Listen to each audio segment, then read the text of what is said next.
عليكم ورحمة الله وبركاته. الحمد لله أستعينه وأستغفره ونعوذ بالله من شرور أنفسنا ومن سيئات أعمالنا، من يهده الله فلا مضل له ومن يضلله فلا هادي له، واشهد ان لا اله الا الله وحده لا شريك له، واشهد ان سيدنا ونبينا ومولانا محمدا عبد الله ورسوله، صلى الله عليه وعلى اله وصحبه وسلم تسليما كثيرا كثيرا. اما بعد، فقد قال حق سبحانه وتعالى في القرآن العظيم والفرقان المجيد: فأعوذ بالله من الشيطان الرجيم، بفضل بسم الله الرحمن الرحيم.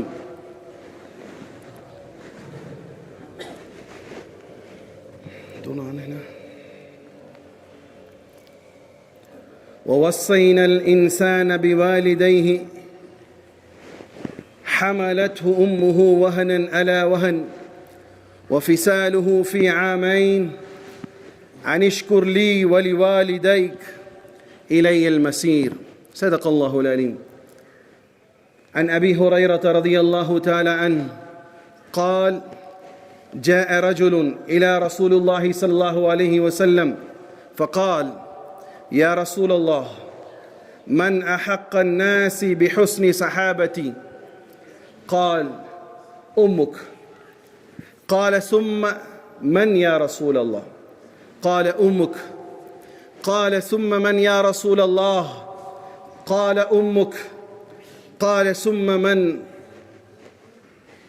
قال: أبوك. متفق عليه. اللهم رب اشرح لي صدري ويسر لي أمري واحلل عقدة من لساني يفقه قولي. ربي زدني علما وارزقني فهما. ربي يسر ولا تعسر وتمم لنا بالخير. புகழும் புகழ்ச்சியும் உலகத்தை படைத்து பரிபாலிக்கக்கூடிய ஏகனாகி அல்லாஹ் ஒருவனுக்கு மாத்திரம் உண்டாகட்டுமாக.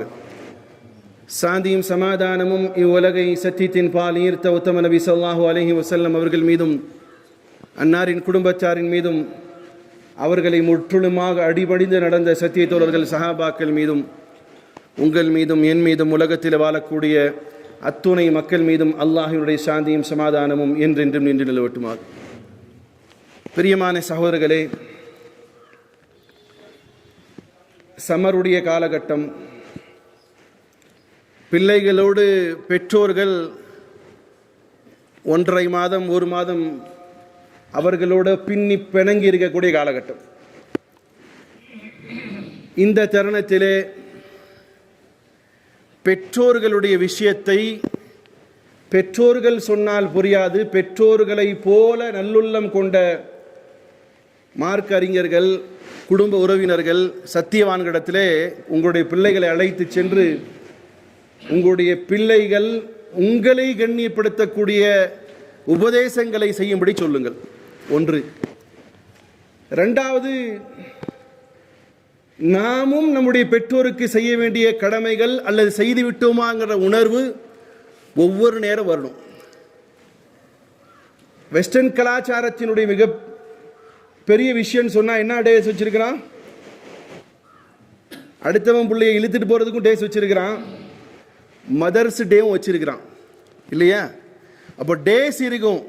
ஆனால் ஒரு கட்டத்தில் மதர்ஸ் டேங்கிற செலிப்ரேஷன் பண்ணுறது, டிபியில் வச்சுக்கிறது அல்லது விஷ் பண்ணுறது, இது மட்டுமே ஒரு பிரதான கடமையாக நினைக்கக்கூடிய காலகட்டத்தில் இஸ்லாம் என்பது மதர்ஸ் டே என்பது வருடத்திற்கு ஒரு முறை அல்ல, அணுதினமும் ஒவ்வொரு மணி நேரமும் ஒவ்வொரு மணித்துளியும் பெற்றோர்கள் உயிரோடு இருக்கக்கூடிய நேரமெல்லாம் அது மதர்ஸ் டே தான் என்பதனை உணர்த்தும் வகையாக அல்லாஹ் சில வசனங்களை சொல்லி இருக்கும் பொழுது, அதை படிக்கும் பொழுது உள்ளபடியே மனதிற்கு அச்சம் ஏற்படுகிற சவர்லை.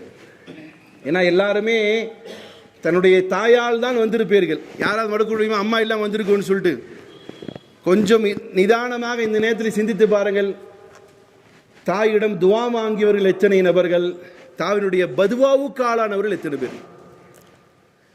தாயினுடைய அதிருப்தியை பெற்றவர்கள் எத்தனை பேர்? உங்க மனசுக்கு சொல்லலாம், நான் எல்லாம் எங்க அம்மா நல்லா தான் பார்க்குறேன், எங்க அம்மா தான் என் பொண்டாட்டியை வச்சு என்னை திட்டுறா. இது இல்லை. அம்மாங்கிறவ உங்களுடைய வாழ்க்கையின் அடிப்படையில் திருத்தி கொண்டாலாங்கிற இயேசு என்ன வரணும். இல்லாட்டி ஞாபகம் வச்சுக்கொள்ளுங்க, அல்லாஹ் மன்னிக்கணும். அம்மாவுடைய திருப்தி இல்லைன்னு சொன்னா அவருடைய உலகமும் நாசம், மறுமையும் நாசம். என்னத்தான் நாசம்? உலகமும் நாசம், மறுமையும் நாசம். அல்லாஹ் ரப்பல் இஸ்ஸத் வஸைனல் இன்சான், நான் மனிதர்களுக்கு வசியத் செய்தேன் என்று சொல்றான். இதான் கொஞ்சம் அண்டர்ஸ்டாண்ட்ல இருக்கீங்களா? ஆர்டர் போடுறது, ஒபே பண்றது ரொம்ப மனசுக்கு வருத்தமா இருக்குமா? ரிக்வெஸ்ட் பண்றது, அந்த ஆர்டரை ஒபே பண்றது ரொம்ப ஈஸியா இருக்குமா? எதுதான் ஆர்டர் போட்டா ரொம்ப இன்ட்ரெஸ்டா பண்ணுவீங்களா? ரிக்வெஸ்ட் பண்ண செய்வீங்களா? ரிக்வெஸ்ட்.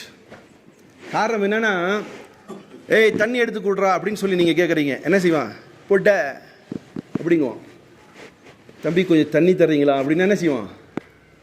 எடுத்து கொடுப்பான். யாருன்னு தெரியாத குழந்தை கூட, பையன் கூட, பெரியவர் கூட கொடுத்துருவார். சின்ன பையன் கேட்டது பெரிய ஆள் கூட கொடுப்பார். அல்லாஹ் அப்படி ஆர்டர், அகீமிஸ் ஸலா, தொழுகை ஆர்டர், அகீம் கடமை நிறைவேற்றுங்கிறான். அகீம் குதிப அலைக்குமுஸ் ஸியாம், நோன்புன் மீது கட்டாய கடமை. இதெல்லாம் எப்படி சொல்ற அல்லாஹ்? ஆர்டர், செய்யணும். செய்யாட்டி பாவி, செய்யாட்டி உனக்கு தண்டனை இருக்கு, செய்யாட்டி பனிஷ்மெண்ட் உண்டு. ஆனா இங்கே பாருங்க, வஸைனல் இன்சான் சொல்றான், நான் மனிதர்களுக்கு ரிக்வெஸ்ட் பண்றேன். வஸைனானா உபதேசம், வஸைனானா உபதேசிக்கிறேன். உபதேசம் என்பது எல்லாரும் ஏற்றுக்கொள்வார்கள், ஆர்டர் என்பது ஏற்க மறுப்பார். அப்ப அல்லாஹ் சொல்றான் வஸைனா. இன்னும் சொல்லுவாங்க வசியத் செய்வதுன்னு சொல்லுவாங்க, கேள்விப்பட்டீங்களா? மௌத்தாரதுக்கு முன்னாடி வசி செய்யணும் தான். இப்போ நிறைய பேருக்கு மவுத் எப்போ வருதுன்னு தெரியல. உங்களுக்கு எப்போ மனசில் படுதோ அப்போ என்ன செய்யணும்? வசி செய்யணும். என் பிள்ளைக்கு இது சொத்து பத்து இருந்துச்சுன்னா இது வசி செய்யணும். அப்போ வசியை செய்வது என்பது குர்ஆன்ல அல்லாஹ் எப்படி சொல்றா தெரியுமா? நல்லா தெளிவாக காலத்தோர்ந்து கேட்டுக்கோங்க. சொத்துல பங்கு போடுறோமா இல்லையா? சொத்து மௌத்தான சொத்துல பங்கு போடுறோமா இல்லையாத்தா? சொத்துல பங்கு போடக்கூடிய வசனங்கள் அல்லாஹ் சொல்லும் பொழுது, முதன்மையாக சொத்துல பங்கு போடும் போது அல்லாஹ் சொல்றான், என்ன தெரியுமா சொல்றான்? மரணித்தவர்கள் என்னதற்கு வசியை செய்தார்களோ அதற்கு பிறகு சொத்தை பங்கு போடணும். அப்ப என்ன அர்த்தம்? வசியத்துக்கு சொல்லக்கூடிய அந்த வார்த்தைக்கு ரொம்ப அல்லாஹ்ட்ட என்ன செய்யுது? கண்ணியம் உண்டு. அப்ப அல்லாஹ் வசியை செய்கிறான் மனிதர்களை பார்த்து. வஸைனல் இன்சான், மனிதர்களே உங்களுக்கு நான் வசியை செய்கிறேன். தமிழ்ல சொல்ல மரண சாசனம் சொல்லாமா? மரண சாசனம் நம்ம புரியுதுக்காக. இப்ப அல்லாஹ் மரண சாசனம் சொல்ல, அது போல ஒரு வார்த்தை அல்லாஹ் அங்கே உபயோகப்படுத்துறான். என்ன? பிவாலிதை, உன்னுடைய பெற்றோரிடத்தில் ரொம்ப கவனமாக இருந்து சொல்றான். நட்பு உடைஞ்சிருங்கிறதுக்காக வேண்டி பல்லிழிச்சு பேசக்கூடிய நண்பர்கள் உண்டு. நட்புக்காக ஏதாவது செஞ்சிருவோம், அவன் எல்லாத்தையும் கோச்சுக்குவான்னு சொல்ற ஆள் உண்டு. ஆனா பெற்றவங்க விஷயத்தில் என்ன செய்யும்? நபி ஸல்லல்லாஹு அலைஹி வஸல்லம் அவர்கள் கியாமத் நாளினுடைய அடையாளங்களிலே ஒன்று சொன்னார்கள். ஸல்லல்லாஹு அலைஹி வஸல்லம் அவர்கள், பிள்ளைகள் பெற்றோருடைய விஷயத்தை காட்டிலும் பிறருடைய வார்த்தைக்கு முக்கியத்துவம் கொடுப்பார்கள். கொஞ்சம் மனசாட்சியில் கையை வச்சு யோசிங்க. அது குறிப்பாக வாலிப பிள்ளை உட்காந்துருக்கிறீங்க, உங்கள் அத்தா அம்மா சொல்கிற பேச்சு உங்களுக்கு பிரதானமாக தெரியுதா, இல்லை உங்களுடைய நண்பர்கள் சொல்லக்கூடிய பேச்சு பிரதானமாக தெரியுது? இல்லை ப்ராக்டிக்கலாக பாருங்கள். நீங்கள் காலேஜ் முடிச்சோ கடையை விட்டு போகிறீங்க, உங்கள் நண்பனும் கூப்பிட்டுருக்கிறான், உங்கள் அம்மாவை 8 மணிக்கு வர சொல்லியிருக்கிறான். எதுக்கு போவீங்க? ப்ராக்டிக்கலாக இப்போ எதுக்கு போவாங்க தான் பசங்க? நண்பர்கள், ஃப்ரெண்ட்ஸுக்கு தான் போவோம். அப்போ இங்கேயே உடஞ்சி போச்சு. உங்கள் அம்மாவுடைய அத்தாவுடைய பேச்சு என்ன செய்யலை, நீங்கள் மதிக்கலைங்கிறது இங்கே உடஞ்சி போச்சு. இது கியாமத் நாளுடைய அடையாளம் என்பதாக ரசூலுல்லாஹி ஸல்லல்லாஹு அலைஹி வஸல்லம் அவர்கள் 1400 ஆண்டுகளுக்கு முன்னால் சொன்னார். அப்போ அல்லாஹ் சொல்றான், உம்முடைய பெற்றோருடைய விஷயத்திலே மிகவும் கவனமாக இருங்கள். அதுக்கு எக்ஸ்பிளைன் பண்றான். சில தருதலைகள் வேண்டால் பெற்றோர்கள் பெற்ற குழந்தைகளுக்காக வேண்டி சில ரொம்ப திமிருத்தனமான பேச்சு சொல்லுவாங்க, அல்லது சில பாடல் வரிகளை முன்னெடுத்து காட்டி தாயும் தகப்பனும் செய்த அந்த தவறால் இப்படி ஆனது என்று சொல்லி சில நாலாய்கள், அறிவு இல்லாதவர்கள் சொல்லலாம். சொல்றது உண்டா இல்லையா? ஏன் என்ன பெத்த, உன் ஆசைக்காக வேண்டிதானே நான் பிறந்த சொல்றாலும் சைத்தான்கள் உண்டா இல்லையா? ஆனால் அல்லாஹ் ரப்பல் இஸ்ஸத் எப்படி சொல்றான்னு சொன்னா, எப்போ உன் அத்தா அம்மாவை எப்படி நீ கண்ணியப்படுத்தணுங்கிறதுக்கான அடிப்படை காரணம் என்ன தெரியுமா? ஹமலத்து உம்முஹு வஹனன் அலா வஹன். உன் தாய் நீ கர்ப்பமாக இருக்கக்கூடிய காலத்திலே கஷ்டத்திற்கு மேல் கஷ்டப்பட்டால் என்பதாக அல்லாஹ் சொல்றான். எவன் கஷ்டத்தை கொடுக்கிறானோ அவனே சொல்லக்கூடிய வார்த்தை என்னது சார்? அல்லாஹ் குர்ஆன்ல சொல்ல, லா யுகல்லிஃபுல்லாஹு நஃப்ஸன் இல்லா உஸ்ஸஹா. எந்த ஒரு ஆத்மாவிற்கும் அதனுடைய தாங்கிக் கொள்ளாத அளவுக்கு கஷ்டம் கொடுப்பதில்லைன்னு சொல்றான். ஆனா இங்க என்ன சொல்றான்? அல்லாஹ் டிக்ளரே பண்றான், எப்ப உன் அம்மா கஷ்டத்துக்கு மேல கஷ்டப்பட்டு இருக்கிறா, வஹனன் அலா வஹன். எந்த நேரம் தான் அவள் கர்ப்பமுற்ற காலத்திலிருந்தே. சில பெண்களுக்கெல்லாம் அல்லாஹ் அருள் புரியணும், குழந்தை உள்ள நின்றுடுச்சுனாலே என்ன செய்யும் அந்த அம்மா? அது இப்போதைக்கு நீங்க உங்க அம்மாவை பார்க்கணும்னு சொன்னா உங்க மனைவியை பார்த்தா புரியும். உங்க அம்மாவை பார்க்கணும்னு சொன்னா, இன்னைக்கு நிறைய பேர் அம்மாவுடைய விஷயத்துல ரொம்ப இதா இருப்பான். பொண்டாட்டி அப்படின்னு சொன்னாலே போச்சு, ஐயோ என்னம்மா வச்சுக்குவான். உன் தாயும் இப்படிதான் வாந்தி எடுத்தால், வாந்தி எடுக்கக்கூடிய காலத்தில் இருந்து ஒரு 3-4 மாசம் ஆகி இந்த குழந்தை கொஞ்சம் பெருசாகிற நேரம் வரும் பொழுது அப்ப இருந்தா அவருடைய கஷ்டம் அதிகமாகும். 6 மாசத்துக்கு பிறகு குழந்தை ஒவ்வொன்றா உருவாகும் பொழுது கை கால்கள் அசை. அவளுக்கு என்ன கஷ்டம்னு அவளுக்கு தெரியும். ஆனால் கணவனை கூப்பிட்டு பாருங்க, குழந்தை மிதிக்கிறான், பாப்பா மிதிக்கிறான்னு சொல்லி அந்த கஷ்டத்தையும் உங்க வயிற்றுல ஒரு ஆட்டினா எப்படி தான் இருக்கும்? கஷ்டமா இருக்குமா இன்பமா இருக்குமா? கஷ்டமா இருக்கும். ஆனால் குழந்தை கர்ப்பப்பையில் உட்காந்துட்டு காலை வச்சு ஒரு ஆட்டும் போது கணவனையும் புள்ளியை கொண்டு வந்து கையை வச்சு காட்டுங்க பார், குழந்தை கையை காலை ஆட்டுது, இங்கே தான் மண்டை இருக்குன்னு காட்டும் மனைவி. இது போலதான் உன்னுடைய தாயும் கர்ப்ப காலத்திலே குழந்தையை வைத்துக்கொண்டு கஷ்டப்பட்டால். எந்திரிக்க முடியாது, உட்கார முடியாது, நல்லதை சாப்பிட முடியாது, கொஞ்சோண்டு சாப்பிட்டா வாந்தி வந்துடும், மயக்கம் வரும், நடக்க முடியாது. இப்படியெல்லாம் கஷ்டப்பட்டால் என்பதை யார் சொல்றா? யார் தான் சொல்றா? அத்தா சொன்னாரா? யார் சொல்றது? யாரு?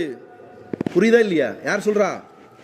அல்லாஹ் சொல்றான். எப்பா உன் அம்மா இவ்வளோ கஷ்டப்பட்டா. ஏன்னா தந்தை விட இஸ்லாத்தில் யாருக்கு மிக அதிகமான கண்ணியம்னு சொன்னா தாய்க்கு தான். அப்ப அல்லாஹ் சொல்லிட்டு சொல்றான், ஒஃபிசாலுஹு ஃபி ஆமைன். அவளுடைய அந்த குழந்தை உருவானதிலிருந்து அதனுடைய முடிவு காலம் எத்தனை தெரியுமா? ஒஃபிசாலுஹு ஃபி ஆமைன். அவருடைய பால் குடி காலம் 2 வருஷம். இன்னொரு இடத்துல அல்லாஹ் சொல்றான்,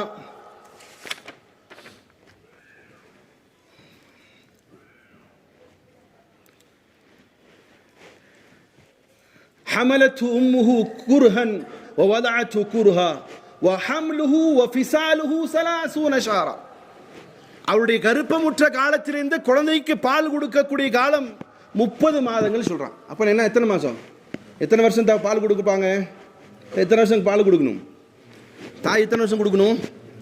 அப்போ முடிவு பண்ணிக்கோங்க. ஒரு அம்மாவா இருந்தா உங்க மனைவி கர்ப்பமுற்றா குழந்தை பிறந்தா எத்தனை வருஷம் கொடுக்கணும் பால்? இப்ப சில பெண்கள் அழகு போயிடுமாமா, அவன் அந்த அம்மா கொடுக்கலான்னு தான் நினைக்கும். பக்கத்து வீட்டு சைத்தா சொல்லும், பார்த்துடி இப்போதான் ஒத்த குழந்தை பிறந்திருக்கு, நீ பாட்டுக்கு பால் கொடுக்க உறிஞ்சி தள்ளி குழந்தை நீ பாட்டு கிளவி மாதிரி ஆயிட போற. இந்த மாதிரி நிறைய நயவஞ்சக பெண்கள் சுத்தக்கூடிய காலம் தான் இது. அப்போ இந்த அம்மா என்ன செய்யும்? இந்த 1 வயசுல பால் நின்றுச்சுன்னா பிரச்சனை இல்லை, பால் நிற்காமலேயே நிப்பாட்டுறதுக்கான சூழ்ச்சிகள், கொஞ்சம் அதை பண்ணு கொஞ்சம் இதை பண்ணுன்னு அல்லாஹ் குர்ஆன்ல சொல்லிட்டான். 2 வருடங்கள் பால் கொடுக்கணும். அப்போ எவ்வளோ மாதம் ஆச்சு? 24 மந்த். ஆனால் அல்லாஹ் எத்தனை மந்த் சொல்கிறான்? 30 சொல்கிறான். அப்போ 6th மந்த்லேயே குழந்தை ஃபுல் ஆயிடுச்சு. குறை மாதம் குழந்தைங்கிறது கிடையாது. அவள் 9 மாதம் வரைக்கும் உள்ளே இருக்குன்னா ஓகே. ஆனால் குழந்தை ஃபுல் ஃபிட் எப்போ ஆகிடுது? 6 மாதத்துலேயே ஆகிடுது. அப்போ அல்லாஹ் சொல்கிறது பொய்யாகுமா? அப்போது 3 வருடங்கள் 30 மந்த்ஸ் அவள் முழுவதுமாக எப்படி இருக்கா அந்த குழந்தைன்னு சொன்னால், தலையில் பேன் இருக்கிற மாதிரி குழந்தை ஒட்டிக்கிட்டே கிடக்குது அம்மாட்ட. அட்டைப்பூச்சி ஒட்டினா மாதிரி அந்த குழந்தை என்ன செய்யுது? நெஞ்சிலேயே அணைஞ்சே கிடக்குது. ஏதாவது குழந்தை பிறந்ததுக்கு சாப்பிட முடியுமா? சாப்பிட அம்மா உட்காரும் போது தான் குழந்தைக்கு என்ன வரும்? பாத்ரூம் வரும். நல்லா பாருங்க, இதெல்லாம் கஷ்டப்பட்டு இன்னைக்கு அம்மாவுக்கும் அத்தாவுக்கும் சில பிள்ளைகள் அத்தா மவுத்தானா ஜனாசாவுக்கு போய் நிற்க மாட்டேங்கிறான். காரணம் கேட்டால் எனக்கு தெரியாதுன்னு சொல்றான். யாரு குளிப்பாட்டணும் அத்தாவை? அம்மா திடீர்னு வெளியே போயிட்டா, பையன் சுவிட்ச் ஆஃப் பண்ணிட்டான், புள்ள சுவிட்ச் ஆஃப் பண்ணிட்டான், யார்த்தா சுத்தம் பண்ணுவா? அத்தா தானே சுத்தம் பண்ணுவாரு. அவர் வயசான காலத்தில் யார் சுத்தம் பண்ணும்? பிள்ளைங்க தான் பண்ணும். தேவைப்பட்டால் அம்மாவுக்கும் ஏற்பட்டால் அது மகன் தான் செய்தான். காரணம், அவள்தான் அவளுடைய காலகட்டத்திலே குழந்தை பிறந்ததற்கு பிறகு அவளுடைய அசிங்கத்தை துடைத்தவள் யாரு? தாய். அதனால தான் அல்லாஹ் சொல்றான், 30 மாதங்கள் அவன் தொத்திக்கிட்டே கிடப்பான். அதனால அவட்ட ரொம்பவும் இரக்கமாக நடந்து கொள்ளுங்கள் என்பதாக அல்லாஹ் ரப்புல் இஸ்ஸத் சொல்றான். வேற யாரும் சொல்ல, ஆன்மீகவாதியோ தலைவரோ சொல்லல. யார் சொல்றா? எவன் அந்த தாயை பெற்றானோ, உங்களுக்கு தாயாக தந்தையாக கொடுத்தானோ அந்த ரப்புல் ஆலமீன் சொல்றான், உங்களுடைய பெற்றோர்கள் குறிப்பாக தாயுடைய விஷயத்தில் மிகவும் சிறப்பான கண்ணியம் உண்டு. அபூ ஹுரைரா ரலியல்லாஹு அன்ஹு அறிவிக்கிறார்கள், நபி ஸல்லல்லாஹு அலைஹி உடைய காலத்தில் ஒரு நபர் வருகிறார். யா ரசூலல்லாஹ், நான் நல்ல விதத்திலே நடந்து கொள்வதற்கு உலகத்தில் யார் மிக தகுதியானவர் என்று கேட்கிறார். பெருமானார் ஸல்லல்லாஹு அலைஹி வஸல்லம் பதில் என்ன தெரியுமா சொன்னாரு? உம்முக், உன் அம்மா தாண்டு. கேட்டவருக்கு ஜீரணிக்கல, அடுத்தது யாருன்னு கேட்கலான்னு ஆசைப்படுறார். சும்மமன் யா ரசூலல்லாஹ், அடுத்தது நான் உலகத்திலே நல்ல விதமாக நடந்து கொள்வதற்கு யார் தகுதியானவர் என்று கேட்கும் பொழுது இரண்டாவது முறையும் பெருமானார் ஸல்லல்லாஹு அலைஹி வஸல்லம் சொன்னார்கள், உம்முக், உம்முடைய தாய் தான் சொல்றாங்க. அவருக்கு அடங்கல, மீண்டும் கேட்கிறார், சும்மமன் யா ரசூலல்லாஹ், யார் நான் உலகத்திலே சிறந்த முறையில் நடந்து கொள்வதற்கு தகுதியுடையவர் என்று கேட்கும் பொழுது மூன்றாவது முறையும் பெருமானார் ஸல்லல்லாஹு அலைஹி சொல்வார்கள், உம்முக், உன்னுடைய தாய் தான் சொல்றார். நான்காவது முறையும் அந்த சஹாபிக்கு அடங்காமல் கேட்கிறார், சும்மமன் யா ரசூலல்லாஹ், மீண்டும் யா ரசூலுல்லாஹ், நான் அடுத்தது யாருன்னு கேட்கிறாரு. அடுத்தது சொன்னார்கள் பெருமானார் ஸல்லல்லாஹு அலைஹி வஸல்லம் 4வது முறை சொன்னார்கள், அபூக், தந்தை என்பதாக சொன்னார். அப்போ தந்தை விட 3 மடங்கு அதிகமாக யாருடைய பொறுப்பு இருக்கு, யாருடைய கண்ணியம் இருக்கு, யாரிடத்தில் நீங்கள் உதவி பெறலாம், யாரால் உங்களுக்கு கண்ணியம் கிடைக்கும் சொன்னா பெற்ற தாயால் மட்டுமே என்பதனை காதுகளை திறந்து செவிமடித்துக் கொள்ளுங்கள் இளைஞர்களே. காரணம், சில இளைஞர்கள் திருமணம் முடித்ததுமே அம்மாவை உதாசீனப்படுத்துறான், அம்மாவுடைய பேச்சை கேட்பதில்லை. இன்னொன்று சொல்லட்டுமா, கசப்பான உண்மை, உம்முடைய தாய்க்கு பிடிக்காட்டி உன் தாயினுடைய ஆர்டரை கொண்டு உம்முடைய மனைவியை தலா சொல்ல சொன்னாலும் செய்துதான் ஆக வேண்டும். உன் தாய் ஒரு கால் இல்ம் இல்லாமல், அறிவில்லாமல், இஸ்லாம் தெரியாமல் செய்தால் ஒழிய தாயினுடைய கண்ணியம் அவ்வளோ. அதுக்காக வேண்டி அம்மா மிக்சி கிரைண்டர் தலாக் சொல்றாங்கிறது இல்லை. அவ்வளோ பவர் யாருக்கு கொடுக்கப்பட்டிருக்குது? தாய். அம்மாவுக்கு பிடிக்காட்டி இன்னைக்கு அன்றாட சில பிரச்சனைகளை பார்ப்பதாக சொல்கிறேன். சில பிள்ளைகள் தாயை வெறுக்கக்கூடியவர்கள், சில பிள்ளைகள் தாயுடைய கடமைகளை நிறைவேற்றாதவர்கள், சில பிள்ளைகள் பெற்றோரிடம் போய் சொல்கிறார்கள், அவன் அதை செஞ்சா இவன் இதை செஞ்சா, நீ எனக்கு என்னத்தை செஞ்சேன்னு கேட்கக்கூடிய பிள்ளைகள் இருக்கக்கூடிய காலகட்டம். பெருமானார் ஸல்லல்லாஹு அலைஹி இடத்துல கேட்கப்பட்டது, எப்பொழுது யா ரசூலுல்லாஹ் கியாமத் வரும் என்பதாக. பெருமானார் ஸல்லல்லாஹு அலைஹி வஸல்லம் என்ன சொன்னாங்க பதில் தெரியுமா? தஜ்ஜால் வருவான், இவங்க வருவான், அவங்கள சொல்ல. எப்பொழுது பெற்றெடுத்த ஒரு பெண் பிள்ளை தாயை வேலைக்காரியை போல் ட்ரீட் பண்ணுவாளோ, வேலைக்காரியை போல அவளிடத்தில் நடந்து கொள்வாளோ, யார் சொன்னாங்க? யார சொன்னாங்க? யார சொன்னாங்க கேட்கல. அப்போ கவனமெல்லாம் பிரியாணி பக்கம் இருக்கா? இல்ல, மகள் எப்பொழுது வேலைக்காரியை போல் அம்மாவை நடத்துவாளோ, வந்துட்டியா, இந்த பாத்திரம்லாம் கொஞ்சம் கழுவிடு, இந்த அது செஞ்சிரு, இந்த வீடை கூட்டுரு, இதெல்லாம் யாருடைய தன்மை?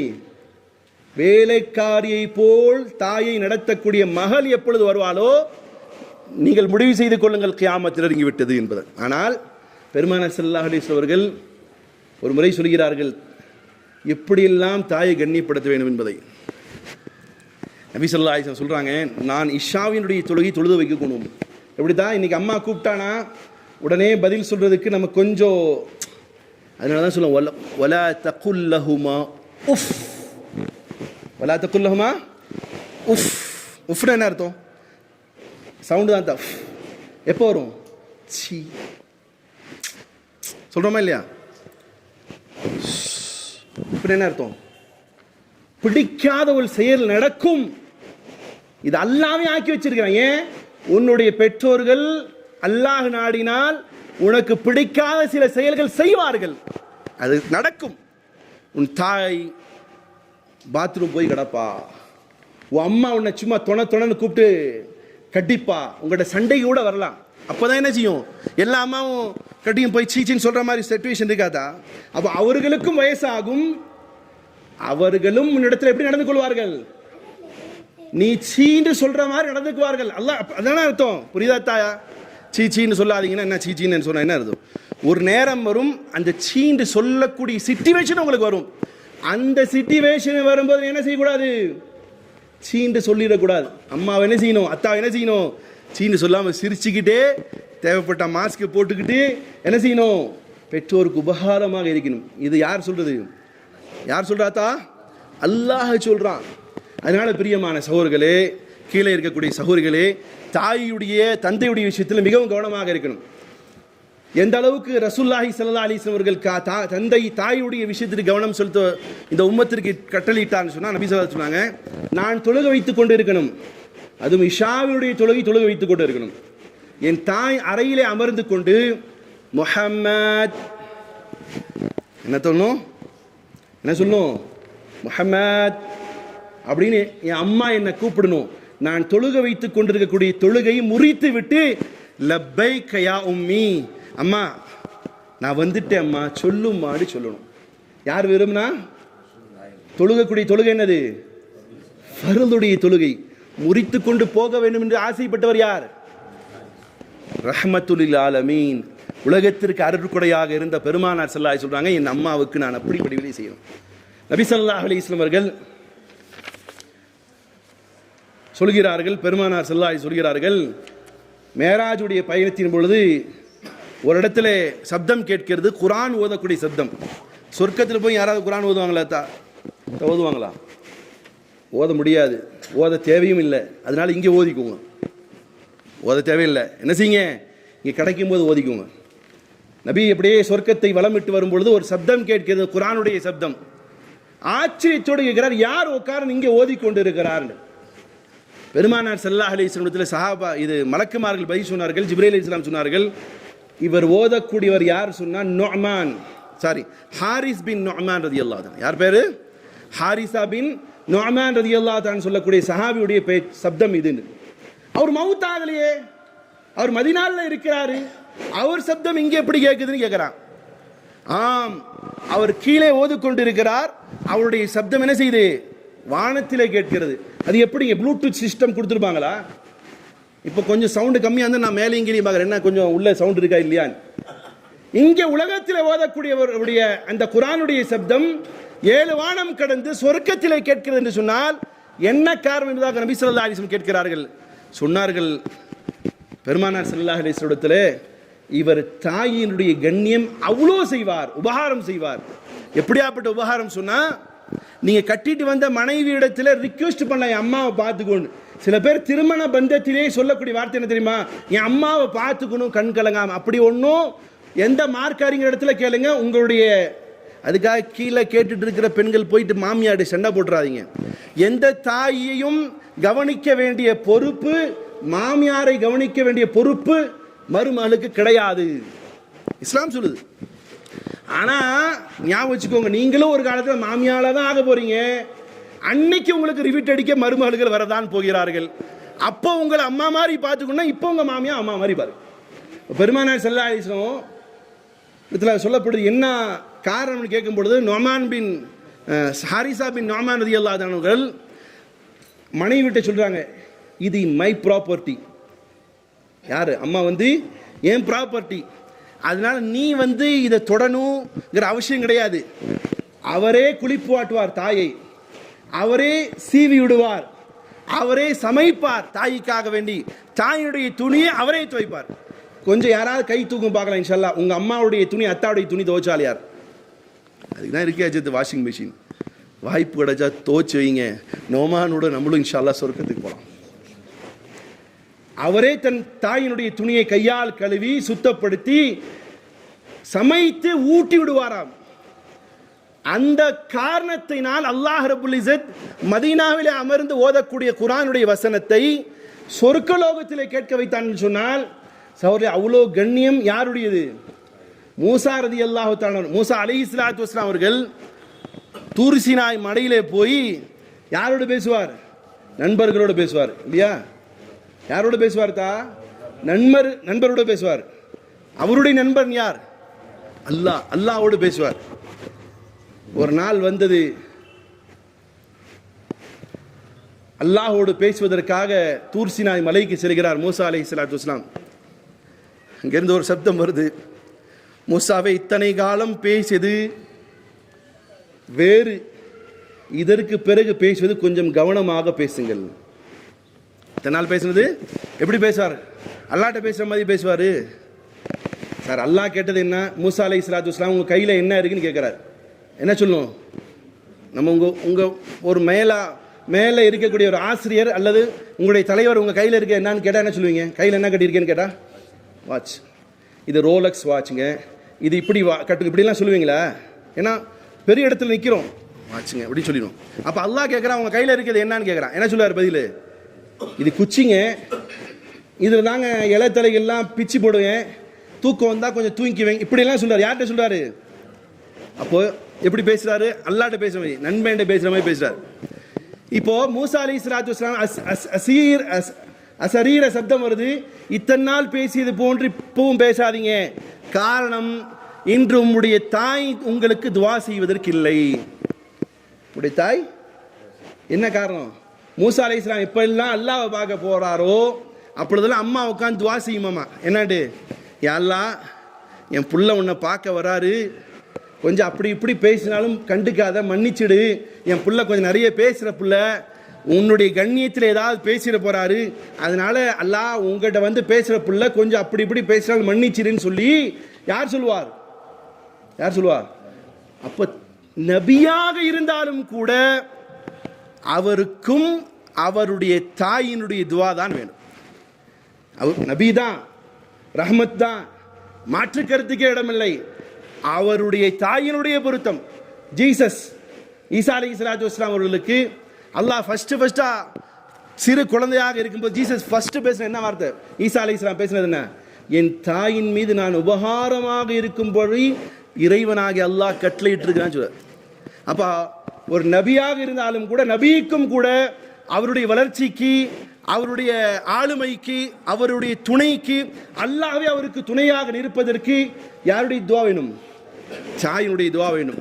அதே நேரம் உலகத்தாருக்கு மத்தியிலே பார்ப்பதற்கு இழிவாக இருந்தாலும் கூட தாயினுடைய துவா இருந்தால் உலகத்திலே அவர்தான் கண்ணியத்திற்குரியவர். காரணம் என்ன தெரியுமா? மூசா நபி அலைஹிஸ்ஸலாத்து வஸ்ஸலாம் ஒரு ஆசை, என் கூட சொர்க்கத்தில் யார் இருப்பாண்டு, என் கூட சொர்க்கத்தில் யார் இருப்பாண்டு. இன்ஷா அல்லாஹ் ஆசைப்படணும், நம்ம எல்லாம் நபியோட சொர்க்கத்தில் இருக்கணும் இன்ஷா அல்லாஹ். மூசா நபி அலைஹிஸ்ஸலாத்து வஸ்ஸலாம் ஆசைப்பட்டாங்க, என்னோட சொர்க்கத்தில் யார் இருக்கணும். அப்போ மூசா நபி அலைஹிஸ்ஸலாத்து வஸ்ஸலாம் அல்லாஹ் சொல்றான், இந்த ஊரில் இந்த இடத்துல இந்த கசாய் ஒரு ஆள் இருக்கார், ஆடு வெட்டிட்டு இருப்பாரு, அவர் தான் உம்மோடு சொர்க்கத்தில் இருக்கக்கூடிய ஆள்னு அல்லாஹ் சொல்லிட்டான். மூசா நபி அலைஹிஸ்ஸலாம் அந்த ஊருக்கு போய் இறங்கி அவர் கடையிலே போய் நின்று ஆடு வெட்டுற அந்த கறியெல்லாம் பார்த்துட்டு, பாய் நில்லுங்க, ஆடு வெட்டுற கறியெல்லாம் பார்த்துட்டு அவர் கூட நின்று வீட்டுக்கு வரலாமான்னு கேட்குறாரு. அந்த காலத்தில் யார் வேணால் வீட்டுக்கு கூப்பிட்டு வருவாங்க. கூட்டிகிட்டு வந்து வீட்டில் கறி அந்த வியாபாரம் பண்ணிட்டு சாயந்தரம் போகும்போது கொஞ்சோண்டு கைமா மாதிரி கொத்தி எடுத்துகிட்டு போய் அவரே நின்று சமைச்சு வீட்டுக்குள்ளார போய், அந்த காலத்தில் வந்து வயசானவங்களை எங்கே வச்சுருப்பாங்கன்னு சொன்னால் விஷக்கிருமிகள் தாக்கிடக்கூடாதுன்னு வீட்டிலே ஒரு தொட்டில் மாதிரி கட்டி தொங்க விடுவாங்க. அப்படி தொங்க விட்டுருக்கிறார். மூசா நபி உள்ளே போயிட்டார், வீட்டுக்குள்ளே போய் பேசி அந்த கறியை சமைச்சு எல்லாத்தையும் வச்சு வாயில் தன்னுடைய தாயை ஊட்டி விடுறார். இதெல்லாம் கவனித்து கொண்டு இருக்கார் மூசா அலைஹிஸ்ஸலாம். இவர் போனதை ஒரு முசாஃபிர் பிரயாணிங்கிற அடிப்பில் போயிட்டார்.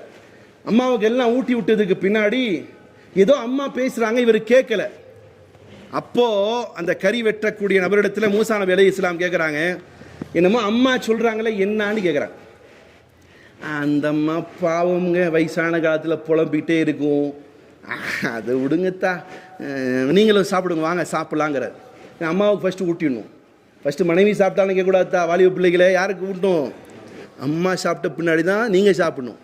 நீங்கள் என்னென்ன நல்லது சாப்பிட்றீங்களோ ஃபஸ்ட்டு உங்கள் அம்மாவுக்கு வாங்கி கொடுக்கணும். துவா வாங்குங்க, துவா வாங்க, அம்மாட்ட இருந்து அத்தாட்ட துவா வாங்க, இல்லாட்டி உலகமும் கேடு மறுமையும் கேடு.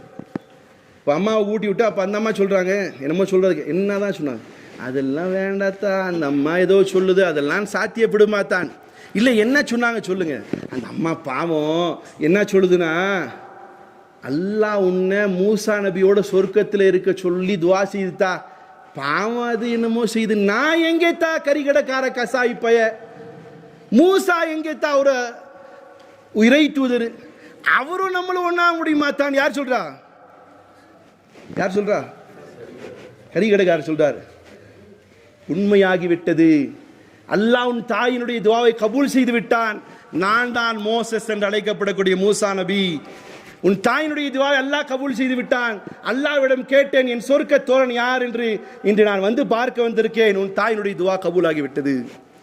சகோதரர்களே, கிடைக்கப்பட்டவர்கள் பயன்படுத்திக் கொள்ளுங்கள். உங்களுடைய பெற்றோர்களை கண்ணியப்படுத்துங்கள்.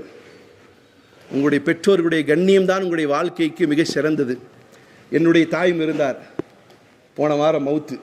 இப்படி பயான் பேச வரும்பொழுதெல்லாம் அம்மாட்ட போய் நின்று கேட்பேன், அம்மா நான் பயான் பண்ண போகிறேன், அம்மாவை பற்றி எனக்கு பேசுகிறதுக்கு தகுதி இருக்காமான்னு கேட்பேன். என் அம்மா சொல்லுவா, உனக்கு முழு தகுதி இருக்குப்பான். மவுத்தாகும் பொழுதும் கூட மகனுடைய எல்லா காரியத்தையும் கண்குளிர பார்த்து சென்றார். அவருக்கு இந்த பயான் நான் சமர்ப்பணமாக்குறேன். காரணம், எத்தனையோ பிள்ளைகள் நீங்கள் இருக்கிறீர்கள்.